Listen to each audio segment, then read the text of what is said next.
Kisah Nabi Ibrahim dan tobatnya seorang hamba Allah. Rasulullah Shallallahu Alaihi Wasallam pernah menuturkan suatu kisah yang terjadi pada zaman Nabi Ibrahim alaihissalam. Kala itu, ada seorang pendosa yang enggan bertobat. Lelaki ini beranggapan, tobat tidak diperlukan. Sebab, dosa-dosanya sudah begitu besar. Ia merasa, mustahil dirinya diampuni Allah Subhanahu wa Ta'ala. Hingga suatu hari, gempa bumi mengguncang kota tempat tinggalnya. Semua harta bendanya ludes. Rumahnya rata dengan tanah. Hati kecil si pendosa ini bertanya-tanya, mungkinkah ini peringatan dari Tuhan agar ia segera bertobat? Lama ia merenung. Namun, ia tolak teguran hati kecilnya itu. Lantas, ia memboyong seluruh anak istrinya untuk mengungsi. Sayangnya, musibah kembali menimpa. Perahunya tenggelam bersama seluruh isinya. Tak ada yang tersisa kecuali sebuah panah, dirinya sendiri, dan seorang anak lelakinya yang masih kecil.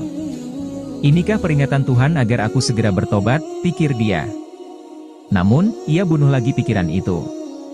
Ia pun pamit pada anaknya untuk mencari hewan buruan. Seharian penuh, tetapi ia gagal mencari buruan. Pada petang hari, ketika kembali, ia mendapati sesuatu bergerak-gerak di semak belukar. Segera ia melepaskan satu-satunya anak panahnya itu. Alangkah terkejut ketika ia mengetahui, sasarannya ternyata adalah anaknya sendiri. Bocah itu tewas bersimbah darah. Inikah peringatan Tuhan agar aku segera bertobat, pikirnya lagi. Setelah tak menggubris isi hatinya sendiri, ia meninggalkan jasad anaknya.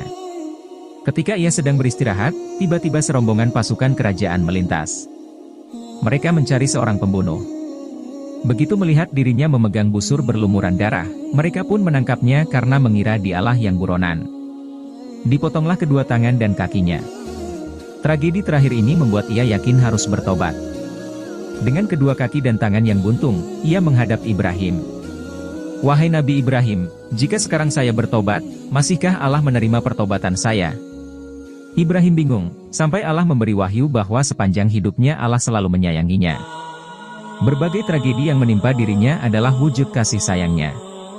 Harta bendanya diambil karena dia tidak pernah bersedekah. Anak dan istrinya diambil karena mereka tak pernah dididik agama. Tangan dan kakinya diambil karena selalu digunakan untuk maksiat.